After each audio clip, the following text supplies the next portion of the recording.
नमस्कार प्रेक्षकांनो, नशीबवान या मालिकेच्या आजच्या भागामध्ये काय घडलं हे आपण पाहूयात. नागेश्वर उर्वशीचा गळा आवळतो आणि तिला म्हणतो की तुमची हिंमत कशी झाली हो दीदी प्रभासला मारून टाकण्याची. आम्ही बोललो होतो ना तुम्हाला, आम्ही त्याला मारण्याची संधी तुम्हाला देऊ, पण तुम्ही काय केलं? तुम्ही तुमचा इगो सुखावला. पण आमचं काय? प्रभास आमच्यासाठी किती महत्त्वाचा होता हे तुम्हाला चांगलंच माहिती होतं, तरीसुद्धा तुम्हाला तुमच्या रागावरती नियंत्रण नाही ठेवता आलं. तुम्ही अगदी प्लॅनिंग करून त्याला बाहेर काढलं. गिरिजाने चिरंजीवांसाठी लिहिलेली चिठ्ठी तुम्ही ती प्रभासला दिली आणि हे सगळं प्लॅनिंग करून तुम्ही त्याला बाहेर बोलवलं. तेव्हा उर्वशीची चांगलीच घुसमट झालेली असते आणि ती सोडा असं म्हणत असते आणि नंतर सुटण्याचा काही मार्ग सापडत नाही तेव्हा ती खोटं बोलायचं ठरवते आणि नागेश्वरला सांगते की दादासाहेब, प्रभासने मरण्याअगोदर आम्हाला सांगितलं आहे की वारसदार पोरीचा पत्ता देवकीला माहिती आहे. आता मात्र नागेश्वर लगेच तिच्या गळ्याचा हात काढतो. नागेश्वर तिला म्हणतो की दीदी, प्रभास मरता मरतासुद्धा तुम्हाला वाचून गेला बरं का. आता उर्वशी चांगलीच घाबरलेली असते. किती दिवस मी हे खोटं लपवणार आहे? स्वतःचा जीव वाचवायचा म्हणून आत्ता मी दादासाहेबांशी खोटं बोलले खरी, पण नक्की काहीतरी आता मला करावंच लागणार आहे.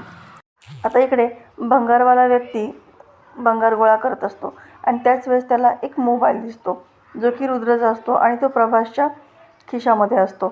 तो विचार करतो की कोणी जर मागायला आलं तर देऊन टाकता येईल मोबाईल त्याचा. तितक्यात त्याला समोर रुद्र आणि गिरिजा आलेले दिसतात. तो विचार करतो की यांना मोबाईल देऊन टाकू.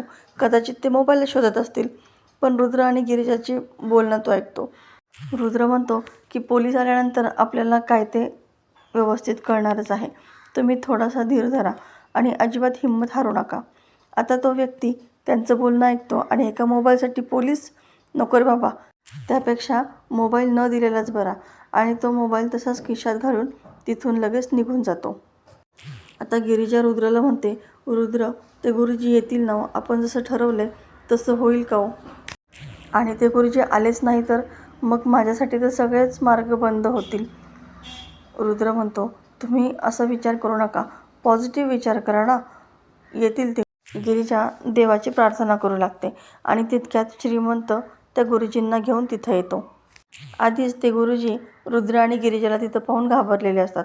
रुद्र म्हणतो, तुम्ही यांना त्या दिवशी कड्यावरून एका व्यक्तीला ढकलून देताना पाहिलं होतं ना? गिरिजा विचारते, मग मला सांगा, मी त्या दिवशी कुठे उभे होते? पण गुरुजींना काही सांगताच येत नाही. तेव्हा श्रीमंत म्हणतो, बरं ते जाऊ द्यात, मग ते प्रभास काका ते कुठं उभे होते ते तरी सांगा. त्याचंही उत्तर त्या गुरुजींकडे नसतं. रुद्र विचारतो, ठीक आहे गुरुजी, घाबरू नका तुम्ही. बरं तेही सोडा, त्या दिवशी तुम्ही कुठे उभे होतात एवढं तरी सांगाल की नाही? ते गुरुजी खूपच गोंधळतात आणि त्यांना काहीच उत्तर देता येत नाही. आता रुद्र बरोबर त्यांचा खोटेपणा हेरतो, पण मुळातच त्या गुरुजींनी इतकी ठामपणे साक्ष दिलेली असते त्यामुळे त्यांना काहीच करता येत नाही. रुद्र विचारतो, बरं हे सगळं किती वाजता घडलं? तेव्हा ते गुरुजी बरोबर 4:30-5चा टायमिंग सांगतात आणि प्रभास काकांनी कुठल्या रंगाचा शर्ट घातला होता असं विचारल्यानंतर ते बरोबर पिवळसर रंगाचा शर्ट असं सांगतात. आता या गोष्टीवरून त्यांनी हे सगळं पाहिलं आहे असंच वरवर तरी समजून येतं. आता रुद्र श्रीमंतला त्यांना घेऊन जायला सांगतो आणि पुन्हा त्यांना थांबवतो. गिरिजाला लगेच तो दरीत ढकलायचं नाटक करतो आणि तेव्हा ते गुरुजी मोठ्याने ओरडतात, अहो असं काय करताय, पडेल ना त्या.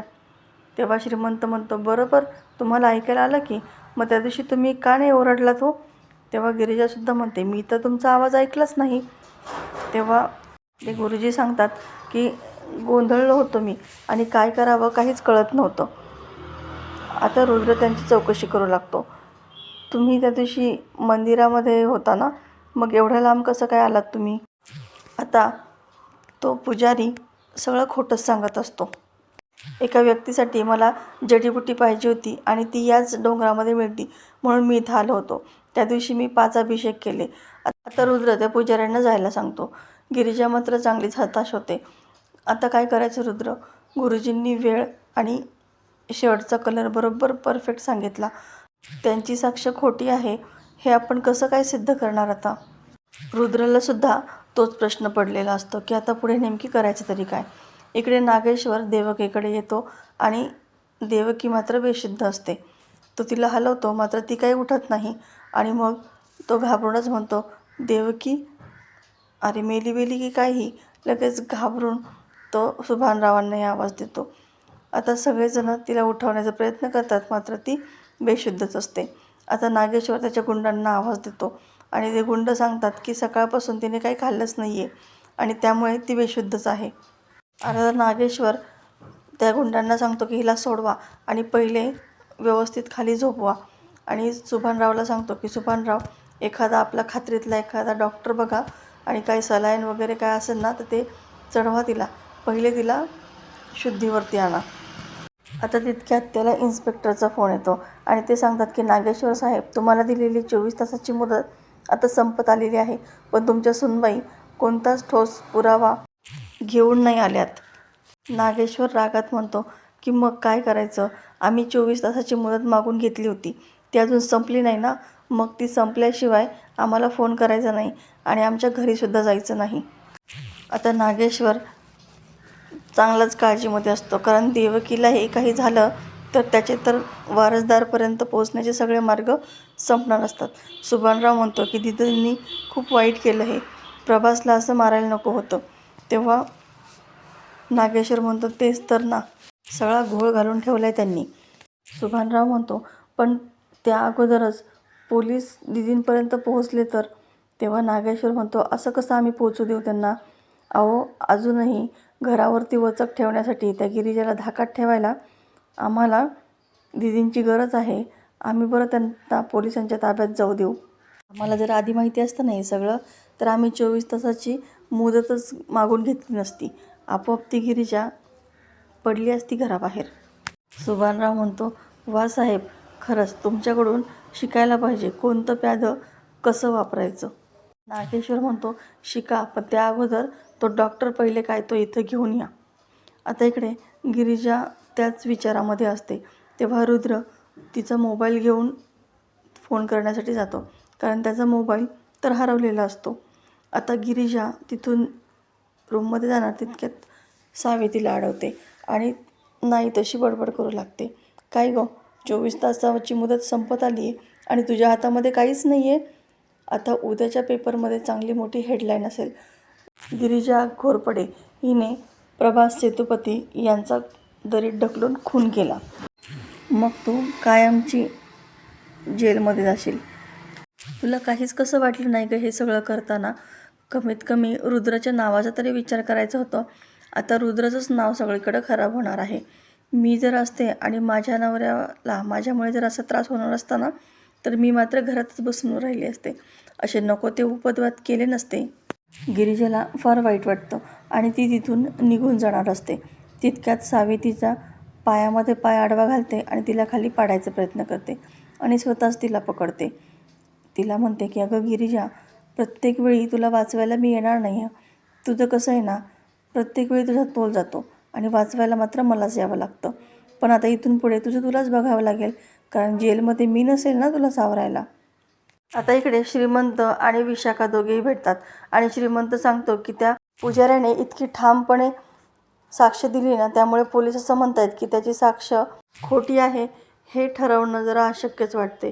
तेव्हा विशाखा म्हणते कोणते गुरुजी होते, म्हणजे त्या मंदिरामध्ये ना खरं तर 3 पुजारी आहेत, मग त्यापैकी ते कोणते होते.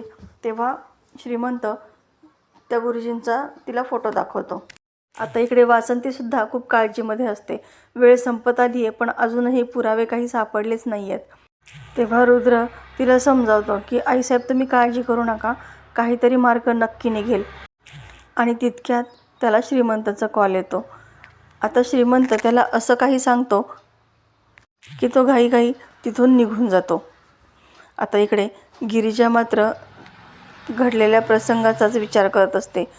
नागेश्वर तितक्यात तिथं येतो आणि म्हणतो काय सुनबाई, तुम्ही तर अजून काही हालचालच केलेली दिसत नाही आहे, मग इथं येऊन वाट तरी कुणाची पाहताय.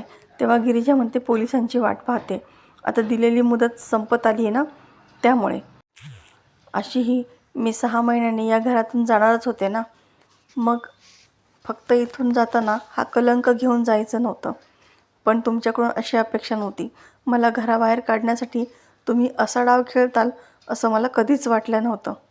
प्रेक्षकांनो, येणाऱ्या भागामध्ये आपल्याला पाहायला मिळणार आहे की गिरिजा म्हणते की अजून 24 तास संपायला 7 मिनिट बाकी आहे. नागेश्वर म्हणतो 7 मिनिटामध्ये असं काय होणार आहे? गिरिजा म्हणते माझा नवरा नक्की काहीतरी पुरावे घेऊन येईल आणि मला या सगळ्या आरोपातून नक्की मुक्त करेल. तर प्रेक्षकांनो, अशाच मालिकेच्या नवनवीन व्हिडिओ अपडेटसाठी चॅनलला सबस्क्राईब करा. नोटिफिकेशनसाठी बेल आयकॉन अवश्य दाबा. व्हिडिओ पाहिल्याबद्दल धन्यवाद.